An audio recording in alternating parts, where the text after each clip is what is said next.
Hello friends, स्वागत है सभी का फिर से अपने ऑनलाइन चैनल एम्बिशन एकेडमी पर। आज इस वीडियो में हम डिस्कस करेंगे यूनिट डिजिट की एक और टाइप, जो लास्ट टाइप समझ लें वो फैक्टोरियल रिलेटेड जो यूनिट डिजिट हैं।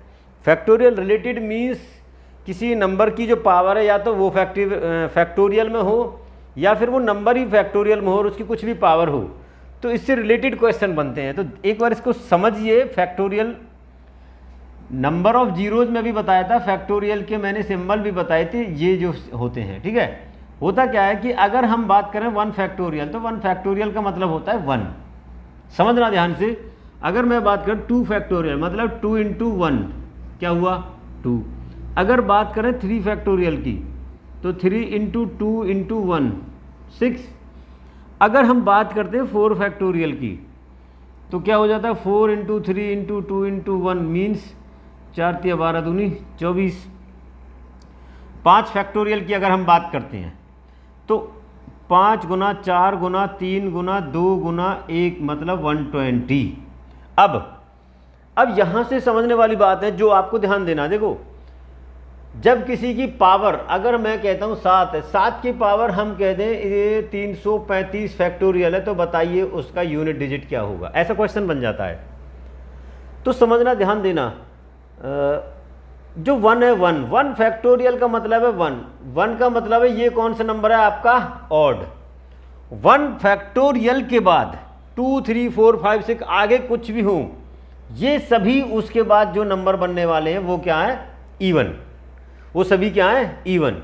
इस पे ध्यान देना। और एक और बात जो समझने वाली, पहली बात तो ये समझ में इवन और ऑड मतलब अगर किसी की पावर 1 फैक्टोरियल है, ठीक है, 1 फैक्टोरियल मीन्स 1 है तो ही ऑड है, अदरवाइज सारे के सारे इवन रहेंगे। उससे आगे 6 7 8 जो भी फैक्टोरियल हो उससे आपको कोई फर्क नहीं पड़ना, वो सारे इवन नंबर रहेंगे।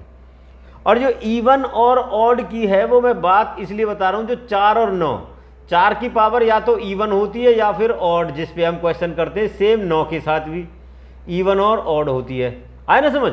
अगर 4 की पावर इवन है तो इसका जो यूनिट डिजिट 6 रहता है और ऑड में 4 की पावर में क्या रहेगा 4। ऐसे ही 9 का केस है, इवन में 1 है और ऑड में क्या 9 हो जाएगा। अगर क्वेश्चन ये बन जाए जैसे 9 की पावर 75, अब देखेंगे फैक्टोरियल, 75 फैक्टोरियल है तो आप ना इसको देखते ही आंसर लगाएंगे 9 की पावर 75 फैक्टोरियल। कि सर ने बताया था कि 1 से ऊपर सभी इवन होते हैं। इट मीन्स कि 9 की पावर क्या है इवन, और इवन पे क्या आ जाएगा आपका 1। इसका यूनिट डिजिट क्या हो जाएगा 1 इस वाले का। ठीक है, आए ना समझ। अगर इसकी बात करते हैं, अब देखो कि जो डिविजिबिलिटी, जो हमारा 4 का जो साइकिल है उसके लिए ये क्या कहाँ से काम करता है। अगर 2 फैक्टोरियल या 3 फैक्टोरियल है तो सिर्फ 2 और 3 को छोड़ दें। अगर हम 2 और 3 को छोड़ दें, ये वो 2 नंबर है जो 4 से कंप्लीटली डिवाइड नहीं होंगे। अदरवाइज देख रहे हो ना 24 हो 120 हो, अगर हम 6 फैक्टोरियल करें मल्टीप्लाई 6 हो जाएगा, क्या बन जाएगा 720। अगर हम 7 फैक्टोरियल करें तो इसमें हो जाएगा। तो ये सभी क्या 4 से कंप्लीटली डिवाइड है। जैसे मैंने ये लिखा 7 की पावर है जो वो कितनी है 735 फैक्टोरियल। कहने का मतलब है कि ये पूरा का पूरा नंबर 4 से डिवाइड हो जाता है, रिमाइंडर 0 आएगा। कंप्लीटली डिवाइड का मतलब रिमाइंडर 0। तो ऐसे केस में हम मानेंगे 7 की पावर कितनी है 4, और 7 की 3 पे हमारा 347 होता, एक पावर और हो जाएगी मतलब 7 ये 21।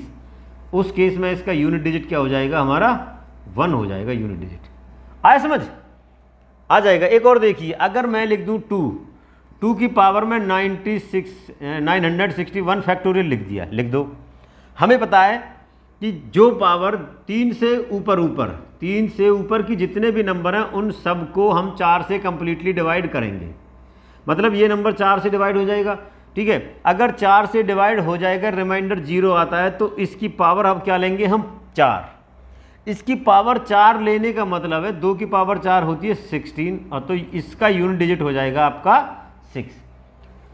देखिए, ये समझाने के लिए बता रहा हूँ कि जो हमने लास्ट में डिस्कस किया था कि 1560 होते हैं, इनकी अगर कुछ भी पावर हो तो हमारा जो यूनिट डिजिट क्या है वो नंबर ही रहेगा जिसकी पावर है।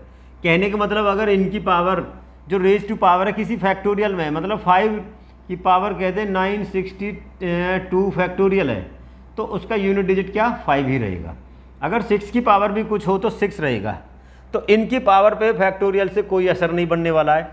इसका मैंने अभी डिस्कस किया था कि अगर 4 और 9 की पावर 2 से ऊपर है, 2 या 2 से ऊपर है, तो वो डेफिनेटली इवन का केस बन जाएगा। और इवन के केस में इनके साथ जो इवन की 4 की पावर जो इवन है वो आपका 6 हो जाएगा, और ऐसी 9 की पावर इवन है या 2 या 4 जो भी है वो क्या 1 हो जाएगा।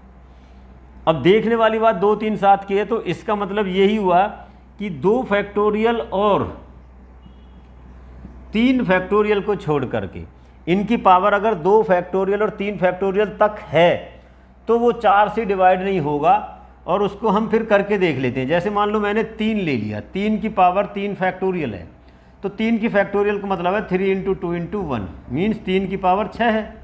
तो ऐसे केस में 6 को 4 से डिवाइड करते हैं, 4 × 1 = 4, ये क्या आ जाएगा आपका 2। तो अब जो रिमाइंडर रहता है वो हमारी पावर रहती है, तो 3 पावर 9। तो इस केस में इसका जो हमारा यूनिट डिजिट हो जाएगा वो क्या हो जाएगा 9। अगर इनसे ऊपर कुछ भी है 4, 5, 6, 7, 8 अप टू कुछ भी, ठीक है, तो ऐसे केस में वो कंप्लीटली 4 से डिवाइड हो जाएगा, 4 से डिवाइड होगा कंप्लीटली। और जैसे ही 4 से डिवाइड होगा तो उस केस में जो 2 या हो उसकी पावर 4 लेंगे, 3 हो उसकी भी 4 ले लेंगे, अगर 7 होगा तो उसकी भी 4 ले लेंगे, और 8 होगा तो उसकी पावर भी 4 लेकर ही आंसर देंगे। मान लो जैसे मैंने लिख दिया, ये लिख दिया 88⁻9�235 लिख दिया, फैक्टोरियल और है, तो हमें ना यहाँ देखना 8 है, ये चेक किया हमने, ये क्या है अपना कि ये तो 2 से बड़े 3 से बड़े ही फैक्टोरियल है, डेफिनेटली पूरा नंबर है, तो ये क्या हो जाएगा 4 से डिवाइड हो जाएगा। तो ऐसे केस में हमें सिर्फ ये चेक करना है 8 की पावर 4 मतलब 8 की पावर 3 512, एक बार और 8 से मल्टीप्लाई हो जाएगा। हमने देखिए क्या मिला, यूनिट डिजिट क्या मिला 6। तो ये जो कॉन्सेप्ट है ना समझ में आ गया होगा 100% आपको, ठीक है। अगर नहीं भी आए तो एक बार फिर से देखिए वीडियो को रोक करके, 2-4 क्वेश्चनों पे डिस्कस करता हूँ, और भी अगर कुछ कन्फ्यूजन है तो वो क्लियर हो जाएगी आपकी।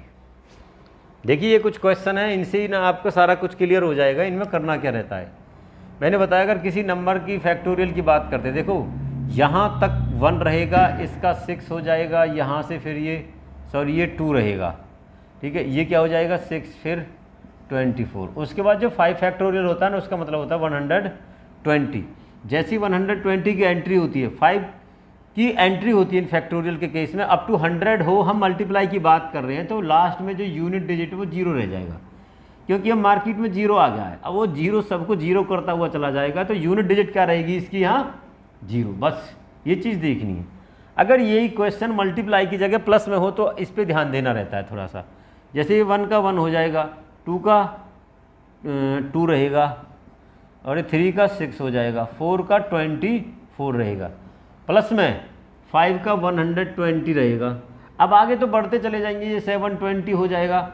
अब जब हम इनको जोड़ते हैं तो इसके नीचे ही, जब मान लो हमने 120 के बाद जोड़ने हैं तो यहाँ क्या लिखेंगे 24, उसके नीचे क्या आ जाएगा 6 के नीचे 2 के नीचे क्या आ जाएगा 1। अब इनको ऐड करेंगे, 6 और 4 10, ठीक है, 10 2 12, 12 और 1 13 है। तो लास्ट में आपको यूनिट डिजिट क्या मिला यहाँ पर के 13 मिला आपको। आए ना समझ, हुआ क्लियर। तो अब हमें ना जो 0 वो नंबर बढ़ते चले जाएंगे, तो वो यहाँ आगे बढ़ते चले जाएंगे, 3 की जगह 4 डिजिट हो जाएंगे, 5 डिजिट हो जाएंगे, तो लास्ट में जो ये रह जाएंगे यही रह जाएंगे 6 4 10 2 12 और 3, ठीक है। तो इसका आंसर हो जाएगा यूनिट डिजिट क्या रहेगा 3। अब ऐसे सवाल को करते कैसे हैं, आपको ना सिर्फ जो जहाँ तक 0 ना बने वो देख लेने, मतलब 4 तक, तो 6 4 10, 10 2 12 और 1 13, मतलब इसका ये आंसर क्या रहेगा 3। अब अगर ऐसा क्वेश्चन आ जाए जो अलग अलग, ये 3 की पावर 91 है, 91 अभी बताया मैंने कि 4 से बड़ी सभी क्या 4 से डिविजिबल होंगे, मतलब 3 की पावर क्या मान लेंगे यहाँ 4, 3 की पावर 381 होती है। फिर से करते हैं तो यूनिट प्लेस पे क्या मिलेगा आपको 3 मिलेगा। ये 6 की पावर कुछ भी हो आपको क्या मिलेगा यहाँ पर 6 ही रहेगा। 8 की पावर 91 है, फिर से 4 की साइकिल वाला हो जाएगा, 8 की पावर 4 में क्या आ जाएगा 6 आ जाएगा। तो इनकी मल्टीप्लाई करेंगे, 6 चंगरे 36, मतलब फिर से 6 और 6 तिया 18 8, इसका आंसर क्या रहेगा आपका 8 हो जाएगा, ठीक है। अगर ये प्लस वाला केस हो, 2 है, 2 की पावर 4 मानूँ भाई, ये तो 4 से डिवाइड हो जाएगा, तो 2 की पावर 4 का मतलब कितना हो जाएगा, ये 6 मिला आपको यहाँ से, 3 की पावर 4 में क्या मिलता है आपको भाई, 3 की पावर 4 पे, ये गलत हो जाएगा सॉरी, यहाँ से 3 की पावर 4 पे मिलता है हमें 1। भाई 3 की पावर 3 का मतलब है 27 और 3 की पावर 4 का मतलब है 81। ठीक है, तो ये केस 1 6 या 6 6 या 36, तो फाइनली आंसर क्या रहेगा पहले वाले का 6 यूनिट डिजिट रहेगा। तो 3 की पावर 4 मतलब क्या मिला 1, 4 की पावर E1 है, मैंने बताया ना यहाँ 4 है, E1 हो जाएगी, तो E1 पे 4 की पावर पे क्या हो जाएगा ये 6, और 5 की पावर कुछ भी हो उस केस में हम 5 ही रखते हैं। तो ये क्या रहेगा 7 और 6 13 और प्लस 5 18, तो आंसर क्या हो जाएगा 18। आया समझ? आशा करता हूँ कि सभी को मेरे द्वारा दी हुई जानकारी समझ आई होगी। समझ आने के बाद अपने जो लाइक और शेयर को रुकने नहीं देना है, और साथ के साथ जो नए हमारे चैनल को सब्सक्राइब करेंगे।